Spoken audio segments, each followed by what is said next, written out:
2월 16일 수유제일교회에서 온라인 예배입니다. 예배로 나오신 여러분 진심으로 환영합니다. 함께 찬양으로 예배 시작하시겠습니다.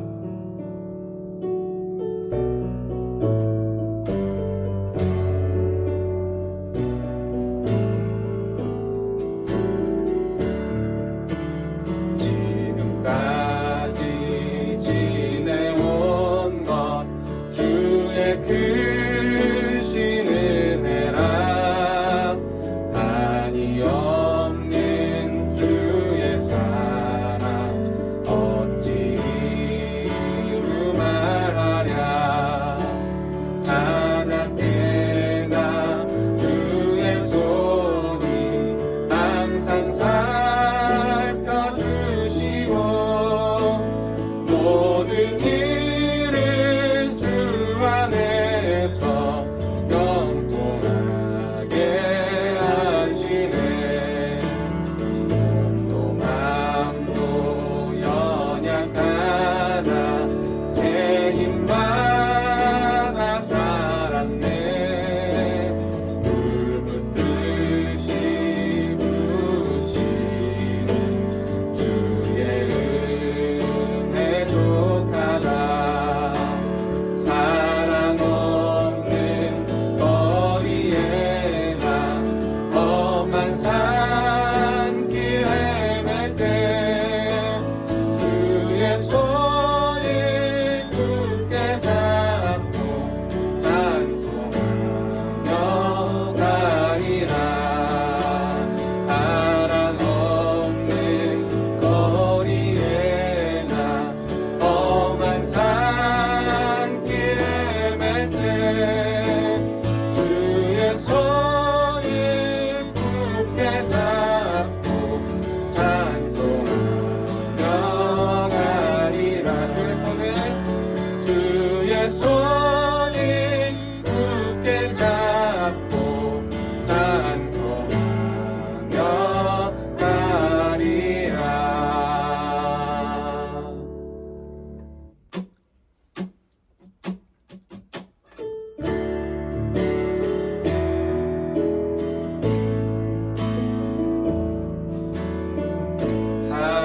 사랑하는 나의 아버지 이름 높여드립니다.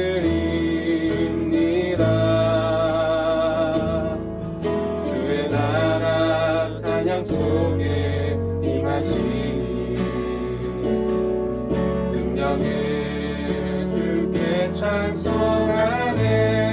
다시 한번 사랑하는 나의 아버지 사랑하는 나의 아버지 이름 높여드립니다.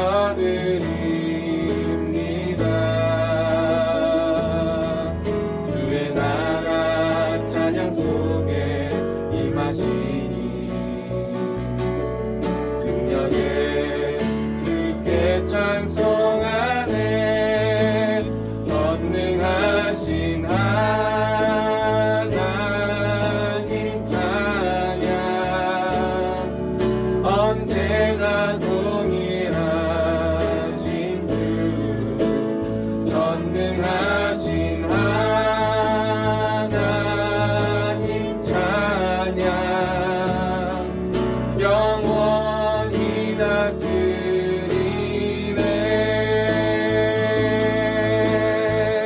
한 번 더 고백합시다. 사랑하는 나의 아버지 사랑하는 나의 아버지 이름 높여드립니다. 주의 나라 찬양 속에 임하시니 능력에 주께 찬송하네. 아멘. 전능하신 하나님 찬양 언제나 동일하신 주 전능하신 하나님 찬양 영원히 다스리네. 전능하신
되었네.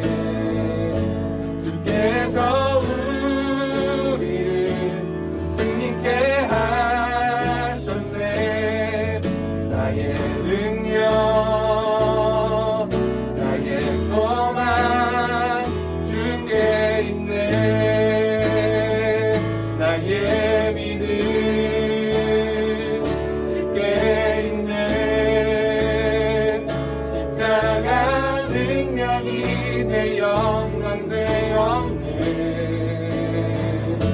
주께서 우리를 승리케 하셨네. 나의 능력, 나의 소망 주께 있네.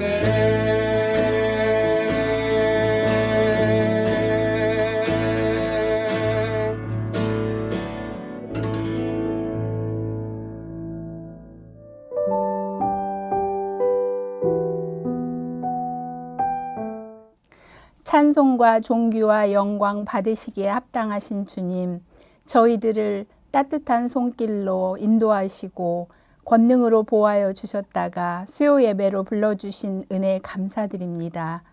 추운 겨울이 지나고 새싹이 돋아나는 새봄을 맞이하게 하신 것처럼 코로나19 바이러스가 모두 사라지고 활기찬 일상으로 회복시켜 주실 주님의 능력과 은혜를 바라보며 감사 찬양 올려드립니다. 은혜로우신 하나님 아버지, 지난 날을 되돌아볼 때 말씀 순종하며 믿음을 지키려고 애썼지만 매 순간 마음속으로 파고드는 죄악과 유혹을 뿌리치지 못하고 세상적인 언어와 행동으로 거룩하지 못했음을 회개하오니 용서하여 주시옵소서. 이 시간 주님의 보혈로 정결케 하여 주시고 더욱 새로워져 주님 앞에 흠없이 기쁨으로 설 수 있고 변함없이 주님을 사랑할 수 있도록 은혜 내려 주시옵소서. 평화의 왕이신 하나님 아버지, 이 나라의 지도자를 하나님을 사랑하는 자로 세워 주시옵소서. 정직과 성실이 인정받고 평안함과 소망이 있는 복된 나라 만들어가게 하옵소서. 주님께서 사랑하시는 수유제일교회가 새로운 가나안을 위해 기도합니다. 가장 합당한 곳으로 허락하시고 주님의 아름다운 뜻을 담고 도약하는 주님의 몸된 교회로 거룩하게 세워지게 하옵소서. 사랑하는 담임 목사님에게 영과 육을 강건케 하여 주시고 부교역자님들에게도 귀한 사역 잘 감당할 수 있도록 축복하여 주시옵소서. 교회 모든 부서마다 사랑과 은혜가 충만케 하시고 부흥되게 하시며 특별히 교육부 교사들에게 지혜와 능력을 주시옵소서. 다음 세대들이 말씀 잘 배우고 믿음 안에서 주님의 귀한 일꾼으로 잘 성장하게 하옵소서. 오늘 말씀 선포하시는 목사님께 크신 능력 주시옵소서. 듣는 성도들에게 생명의 말씀이 되어 마음 문이 활짝 열리고 치유와 회복이 일어나며 감사와 찬송이 넘치게 하옵소서.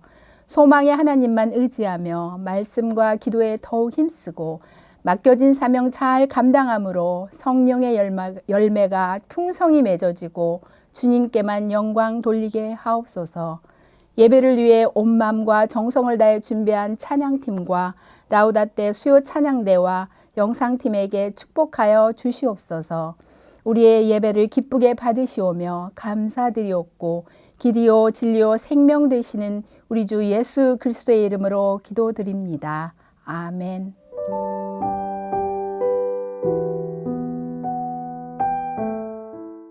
오늘 하나님께서 우리에게 주신 말씀은 요한복음 5장 19절에서 29절 말씀입니다.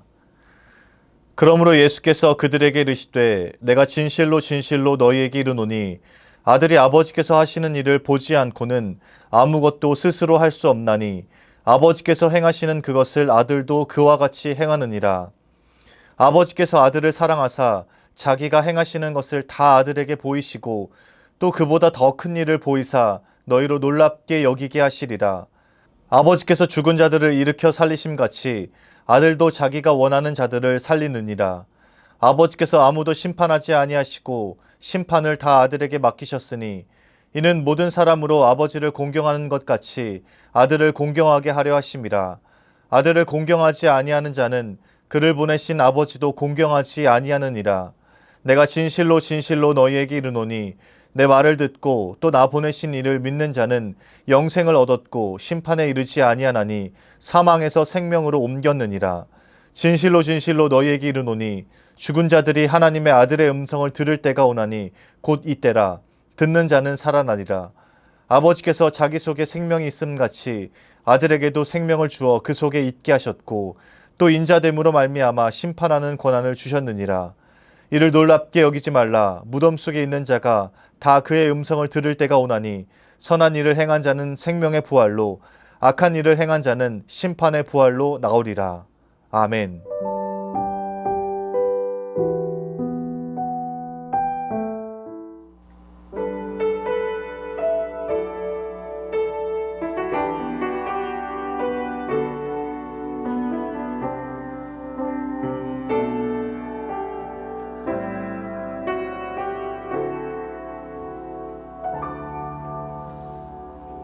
운명이어도 공허하지 않는 것은 예수 안에 난 만족함이라. 가난하여도 부족하지 않는 것은 예수 안에 오직 나는 부요함이라.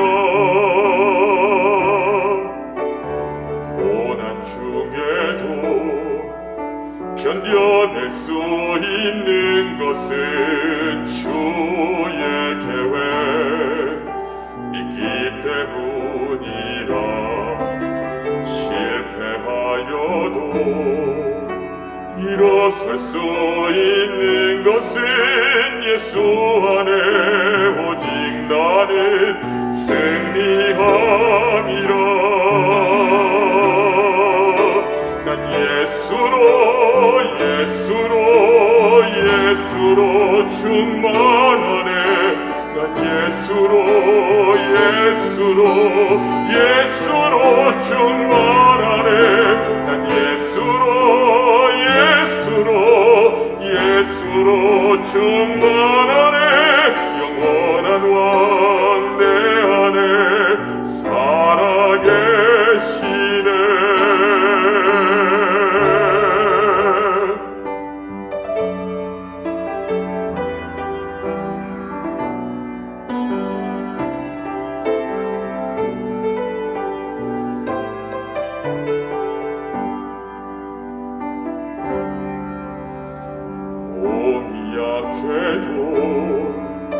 낙심하지 않는 것은 예수 안에 난 완전함이라.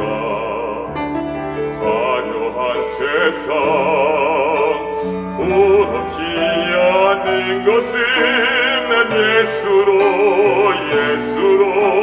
충만함이라. 난 예수로 충만하네. 세상 모든 것들도 부럽지 않네.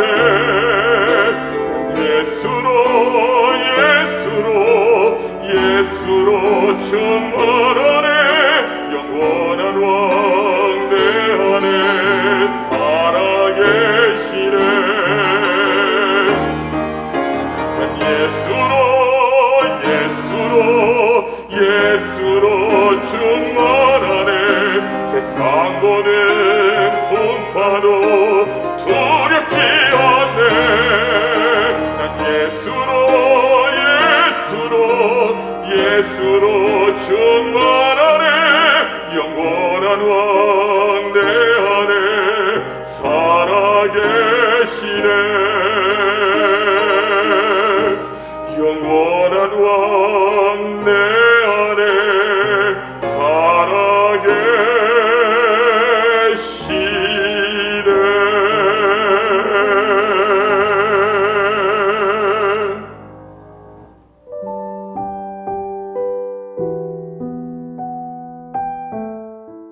이미 주어진 영생의 길이란 제목으로 말씀 전하겠습니다. 부교역자들이 수요 예배 때마다 이 요한복음 말씀을 계속해서 강해하고 있습니다. 지금까지 여러분들 요한복음 말씀을 들으시면서 어떤 느낌이 드셨습니까? 너무 쉽고 쏙쏙 잘 이해돼요. 은혜로웠어요. 이렇게 말씀하시는 분들은 정말 대단한 분들입니다. 바로 신학을 시작하셔도 좋을 것 같습니다. 제가 이렇게 말씀드리는 이유는 이 요한복음이 그렇게 쉬운 말씀이 아니기에 그렇습니다. 우선 마태, 마가, 누가 이 공관복음들은 예수님의 탄생부터 십자가의 죽음까지 시간순으로 기록되어 있습니다. 군데군데 없는 말씀이 있고 또 있는 말씀이 있고 서로 다른 부분이 있지만 전체적으로 탄생부터 죽음까지 시간순으로 기록되어 있습니다. 그리고 공관복음은 내용도 상징적인 비유가 그렇게 많지 않습니다. 그래서 어렵지 않게 이 말씀들을 읽어갈 수 있죠. 물론 상대적으로 요한복음보다는 쉽다는 말씀입니다. 그런데 이 요한복음은 그렇지가 않습니다. 상징도 많고 또 시간순으로 기록되어 있지도 않고 문학적으로도 여러 가지 구성 요소들이 들어가 있어서 쉽게 이해하기 어려운 말씀입니다. 사실 요한은 이 말씀을 기록할 때 이 말씀을 읽는 사람들이 여러 번 이 말씀을 읽고 또 읽기를 기대했습니다. 왜냐하면 많은 의미들이 이 안에 숨겨져 있고 또 읽을 때마다 새로운 통찰이 생기기 때문에 그렇습니다. 여러분도 한번 생각해 보십시오. 요한은 예수님 곁에서 예수님을 가장 친밀하게 경험하고 또 성령의 감동으로 이 요한복음을 기록했습니다. 그래서 이 안에는 가장 근거리에서 예수님과 함께한 그 친밀한 경험들이 담겨 있습니다. 예수님에 관한 너무나도 놀랍고 다채로운 신비가 이 요한복음 안에 기록되어 있다는 것이죠. 우리가 가장 사랑하는 사람과 느끼는 감정들을 온전히 글로 다 표현하기 어려운 것과 비슷합니다. 예수님을 향한 그런 엄청난 감격들이 요한복음 안에 집약적으로 들어가 있다는 것이죠. 그래서 중요한 것은 문자 그대로 이 요한복음을 읽기보다는 진짜 내가 요한이 되어보는 것이 중요합니다. 예수님이 사랑하는 그 제자 요한이 되어서 예수님을 만나는 감격과 느낌을 상상하고 그려보면서 이 요한복음을 읽을 필요가 있습니다. 특별히 요한복음을 읽을 때 중요한 포인트가 한 가지 더 있습니다. 요한복음을 읽을 때는 숲을 먼저 조망하고 그 안에 나무를 들여다 보아야 합니다. 요한복음 안에는 예수님에 관한 몇 가지 큰 주제가 반복적으로 언급되어 있기 때문에 그렇습니다. 그래서 한 구절 한 구절의 말씀을 쪼개서 이해하기보다는 전체의 주제를 기반으로 각각의 말씀들을 이해해야 합니다. 태초에 계셨던 말씀이 육신이 된 그 성육신 사건을 말씀드렸죠. 그리고 에고에임이 나는 무엇이다 라는 말로 예수님이 자신을 설명하신 그 말씀도 여러분들에게 알려드렸습니다. 그래서 저희가 이렇게 요한복음의 큰 주제들을 설명드릴 때 그것들을 따로 메모해 두셨다가 요한복음의 말씀들을 읽을 때 그것들을 펴서 참고하시면 좋을 것 같습니다. 그리고 오늘 말씀에는 요한복음의 중요한 주제 한 가지가 언급되고 있습니다. 오늘 말씀에 나오는 이 주제도 여러분들이 잘 기억해 두시면 좋을 것 같습니다. 우선 19절에서 20절 말씀 읽어보겠습니다. 그러므로 예수께서 그들에게 이르시되 내가 진실로 진실로 너희에게 이르노니 아들이 아버지께서 하시는 일을 보지 않고는 아무것도 스스로 할 수 없나니 아버지께서 행하시는 그것을 아들도 그와 같이 행하느니라. 아버지께서 아들을 사랑하사 자기가 행하시는 것을 다 아들에게 보이시고 또 그보다 더 큰 일을 보이사 너희로 놀랍게 여기게 하시리라. 19절 20절에는 그 예수님 당시의 사회적인 배경이 자연스럽게 녹아 들어가 있습니다.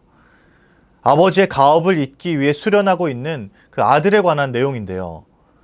예수님께서 사셨던 1세기 당시에는요, 아들들이 자신들의 아버지가 해오던 가업이나 생업을 그대로 이어가는 경우가 많았습니다. 직업이 다양하지 않았을 뿐더러 아들들이 새로운 꿈을 꾸고 직업을 찾는 것도 쉽지 않았기 때문에 그렇습니다. 그래서 아버지가 업으면 아들도 업으로 또 아버지가 몫으면 아들도 몫으로 그 일을 이어갑니다. 예수께서 요셉으로부터 몫의 일을 배우고 결국에는 나사렛의 몫으로 알려지게 된 것도 같은 맥락입니다. 이러한 배경을 놓고 생각해 봤을 때 하나님의 아들인 예수님 역시도 하나님 아버지가 행하는 것을 보고 그것을 그대로 행한다는 말씀을 자연스럽게 이해할 수 있습니다. 아버지가 하시던 일을 보고 그대로 하는 것이구나 이렇게 생각할 수 있습니다. 그러나 이 아버지와 아들과의 관계에 있어서 한 가지 분명히 짚고 넘어가야 할 것이 있습니다. 요한복음의 중요한 주제 중 하나가 바로 여기에서 나옵니다. 바로 하나님의 아들에 관한 내용입니다. 예수님에게 쓰인 이 아들이란 개념은요, 세상적인 아들과 분명히 구분되는 지점이 있습니다. 세상적인 아들은 그 가업을, 생업을 수동적으로 이어받습니다.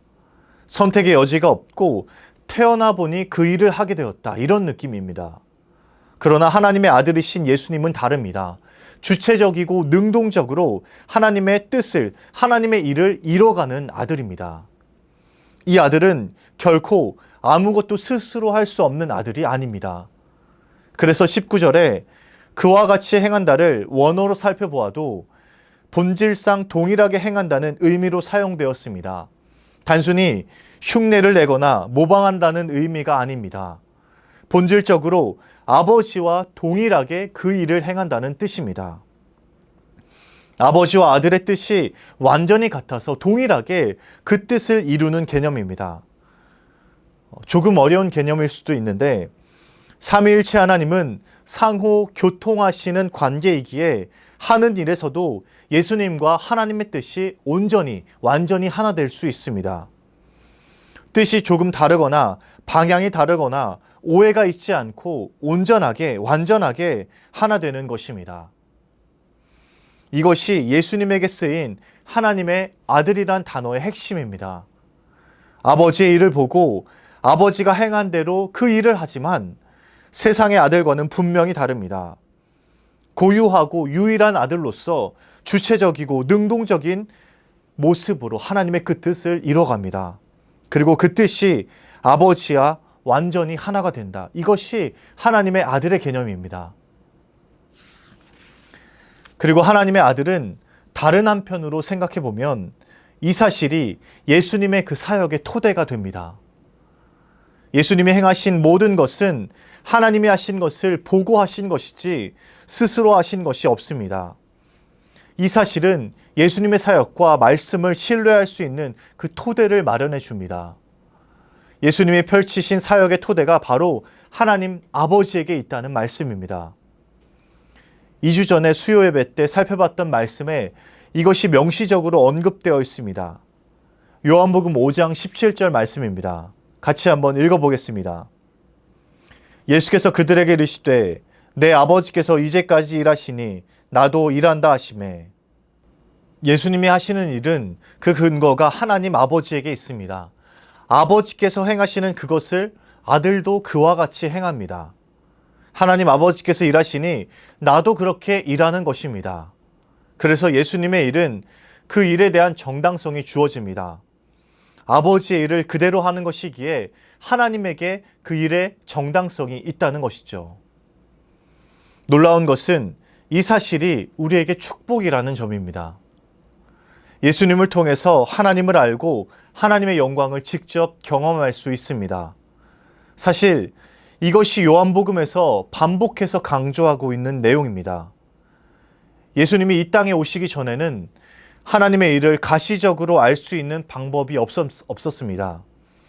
예언자들의 말씀과 여러 기적들을 통해 경험했지만 인간의 모습을 통해 그 일을 알 수 있는 방법은 없었습니다. 그런데 예수님께서 이 땅에 오셨습니다. 그리고 우리는 성육신하신 예수님을 통해 하나님을 경험하고 하나님의 그 뜻을 알게 된 것이죠. 예수님께서 하신 일을 통해 하나님의 일을 알게 됩니다. 예수님께서 만나신 사람들을 통해 하나님께서 누구에게 다가가셨는지 알 수 있습니다. 예수님의 말씀을 통해 하나님의 생각이 무엇인지 깨닫게 됩니다. 이것이 성육신의 은혜이고 하나님의 아들 예수님을 통해서 얻는 축복입니다. 여러분 역시도 이 은혜와 축복을 마음껏 누리시기 바랍니다.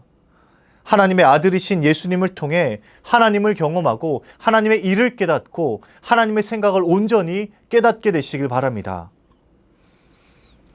그렇다면 예수님이 하시는 일이 구체적으로 무엇인가? 21절, 22절 말씀을 이어서 보면 그 힌트를 발견할 수 있습니다.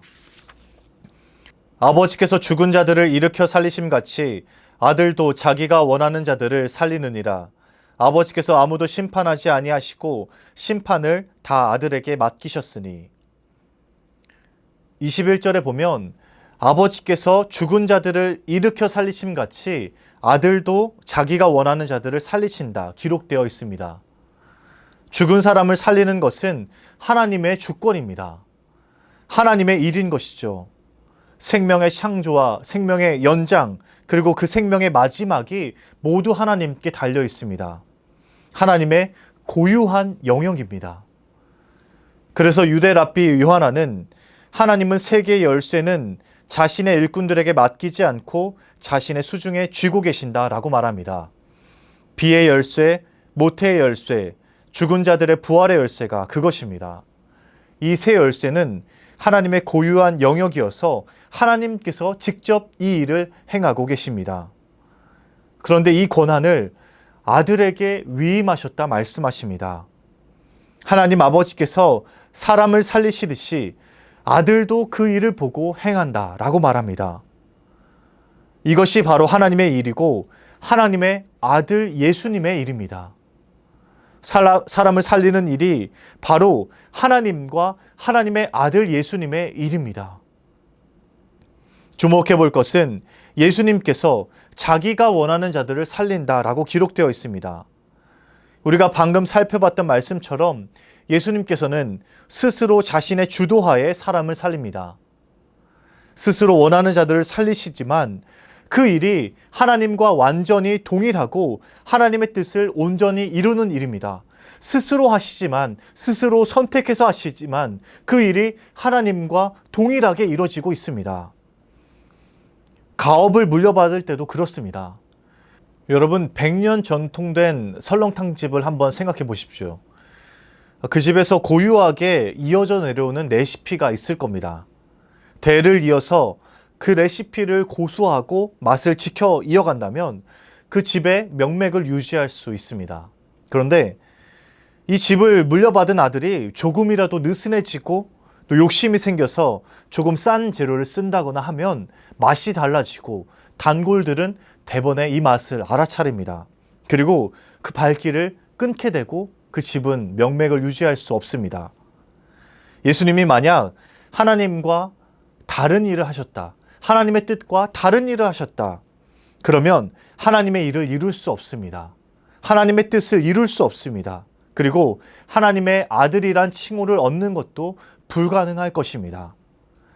하나님이 고유한 권한을 아들에게 주셨고 아들이 스스로 행했지만 아버지가 행하는 것과 동일하게 그 뜻이 이루어졌습니다. 그렇기에 예수님만이 아버지의 뜻을 이 땅에 이룰 수 있었고 그 아버지의 가업을 물려받을 수 있었던 것입니다. 이어서 24절 말씀 읽어보겠습니다. 내가 진실로 진실로 너희에게 이르노니 내 말을 듣고 또 나 보내신 이를 믿는 자는 영생을 얻었고 심판에 이르지 아니하나니 사망에서 생명으로 옮겼느니라. 그리고 예수님께서 이제 마지막으로 진짜 하고 싶으셨던 말씀을 하십니다. 하나님의 아들인 예수님께서 가장 중요한 말씀을 오늘 24절에서 하고 계십니다. 지금까지는 이 말씀을 위한 설명이었습니다. 하나님께서는 예수님을 이 땅에 보내시고 예수님에게 그 고유한 권한을 부여해 주셨습니다. 하나님의 생명과 심판하는 그 비밀의 열쇠가 예수님에게 주어졌습니다. 이제 예수님의 권능으로 죽은 자들이 그 음성을 듣고 살아납니다. 무덤 속에 있는 자들이 예수님의 음성을 듣고 생명의 부활로, 심판의 부활로 나오게 됩니다. 그리고 중요한 것은 이 생명의 길이 이미 우리에게 주어져 있다는 사실입니다. 영생의 약속은 예수님의 말씀을 듣고 또 그를 보내신 하나님을 믿는 자들에게 주어집니다. 이것은 미래의 일이 아니라 지금 믿는 즉시 이루어지는 사건입니다. 그렇기에 오늘 말씀에서는 영생을 얻을 것이다 라고 표현하지 않고 영생을 얻었다 라고 표현합니다. 사망에서 생명으로 옮겼다라고 기록하고 있습니다. 내가 진실로 진실로 너희에게 이르노니 내 말을 듣고 또 나 보내신 이를 믿는 자는 영생을 얻었고 심판에 이르지 아니하나니 사망에서 생명으로 옮겼느니라. 하나님께서 사람을 살리셨고 그 일을 나타내 보이셨고 예수님께서 이제 사람들을 살리는 일을 행하십니다. 영생의 길을 보여주고 나를 믿는 자는 그 영생이 주어졌다 말씀하십니다. 예수님은 아버지의 가업을 이은 아들처럼 이 모든 생명의 일들을 행하십니다. 예수님이 굳이 안식일에 왜 베데스다 연못에 가셨습니까? 왜 38년 된 병자를 찾아가셔서 낫게 하셨습니까? 그 이유는 하나님의 아들이고 하나님의 일을 보이기 위해 그 일들을 행하신 것입니다. 하나님의 일을 보이고 영생의 길을 나타내시기 위해서 치유하신 것입니다. 그리고 그것이 곧 예수님의 일이자 하나님의 일이었습니다. 이를 통해서 영생이 예수님에게 있고 영생의 길이 이미 우리에게 주어져 있다는 사실이 만천하에 드러났습니다. 내가 이제 세상에 참 안식을 주는 하나님의 아들이다. 이 사실을 믿는 자는 구원을 얻고 믿지 않는 자는 영원한 심판을 받는다. 온 세상에 선포되었습니다. 이제 예수님을 통해서 영생의 길이 우리에게 주어졌고 그 일이 무엇인지 밝히 깨닫게 되었습니다. 하나님이 누구이시고 하나님의 일이 무엇인지 하나님의 아들을 통해서 알게 되었습니다. 치유하시고 생명을 주시고 회복시키는 일에 신실하시면서 하나님의 일을 우리에게 나타내 보이셨습니다. 그리고 우리는 예수님을 통해서 하나님 아버지를 보았다고 말하고 영생을 얻었다고 말합니다. 이미 영생의 길을 걷는 자들이라고 말합니다. 그렇다면 우리의 일은 무엇이 되어야 합니까? 우리 그리스도인들은 어느 길에 들어서야 합니까? 그리스도인들이 추구해야 하는 일이 무엇입니까? 예수님이 하신 일을 보고 그 일에 동참하는 사람들입니다. 우리 그리스도인들은 예수님의 일을 그대로 하는 사람들입니다. 예수님께서 아버지의 일을 보고 그대로 그 일을 행했던 것처럼 우리도 그 일을 그대로 행하는 사람들입니다. 영생의 길로 사람들을 인도하고 사람을 살리고 치유하는 일에 우리가 있어야 합니다. 아버지께서 하시니 나도 그렇게 행한다 말씀하신 예수님처럼 우리도 그렇게 행하기로 결단하시기 바랍니다. 우리도 예수님처럼 그 일을 나의 일로 받아들이시고 나의 가업으로 받아들이시고 그 일에 신실하시기 바랍니다. 우리 삶에 38년 된 병자가 치유되고 살아서 역사하는 일들이 많아지길 기도하고 그 일에 앞장서십시오. 평화와 화해와 용서와 치유의 삶을 꿈꾸시고 그 길을 걸어가십시오. 바로 그 일이 하나님의 일이고 예수님께서 그대로 행하신 일이고 우리에게도 말씀하신 일입니다. 영생의 길입니다. 사랑하는 수유제에게 성도 여러분, 이미 주어진 영생의 길에 서시기 바랍니다. 눈에 보이지 않고 드러나지는 않더라도 영생의 일에 참여하시는 저와 여러분 되시길 주님의 이름으로 축복합니다. 그래서 우리 삶에 더욱더 영생의 그 축복들이 많아지고 사람들이 살아나는 역사가 일어나게 되길 주님의 이름으로 축복합니다. 사랑의 하나님, 독생자 예수를 이 땅에 보내시고 그 예수를 통해서 하나님의 일이 무엇인지 우리에게 보이게 하시니 감사합니다. 주님, 이제 우리도 그 일에 동참할 수 있도록 인도하여 주옵소서. 예수님이 행하신 일이 예수님의 일이 아니라 나의 일이 될 수 있도록 주님 인도하여 주옵소서. 그리하여서 우리가 사람 살리는 일에 동참하게 하시고 치유하고 생명을 살리는 일에 우리가 함께 할 수 있도록 인도하여 주옵소서. 우리를 통하여서 예수님의 일들이 나타나고 세상의 많은 이들이 예수님이 누구이신지, 하나님이 누구이신지, 그 일들이 무엇인지 밝히 깨달아 알 수 있도록 주님 역사하여 주옵소서. 이제는 우리 구주 예수 그리스도의 은혜와 하나님의 사랑과 성령의 교통하심이 예수님을 통해서 하나님의 일을 보이셨고 그 예수님의 일을 나의 일로 받아들이며 그 일에 동참하기로 다짐하는 우리 수유제에게 모든 성도들의 머리 위에 이제로부터 영원까지 함께 하시기를 간절히 축원하옵나이다. 아멘.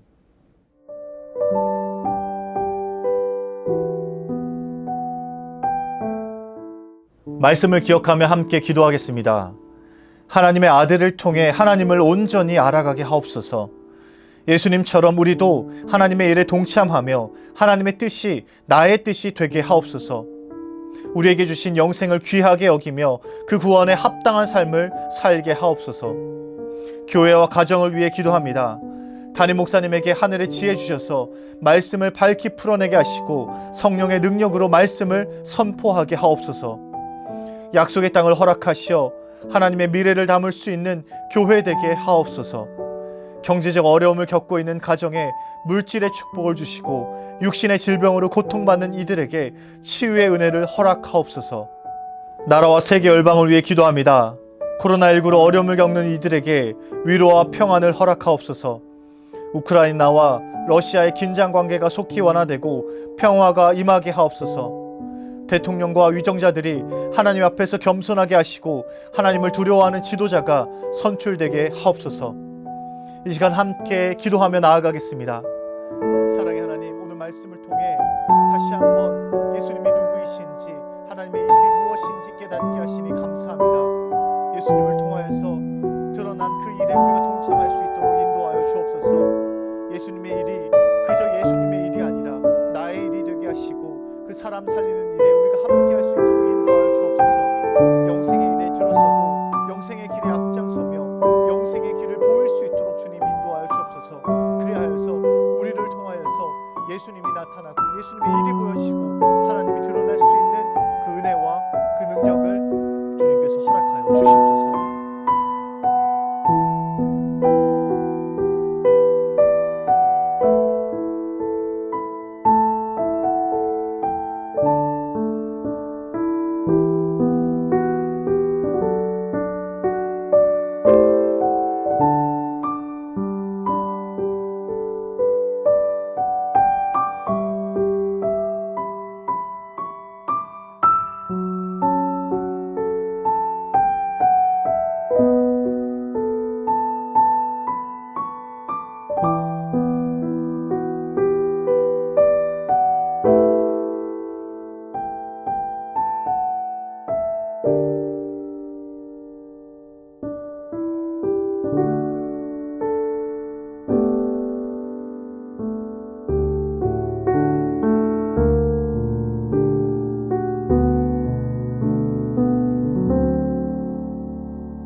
주옵소서.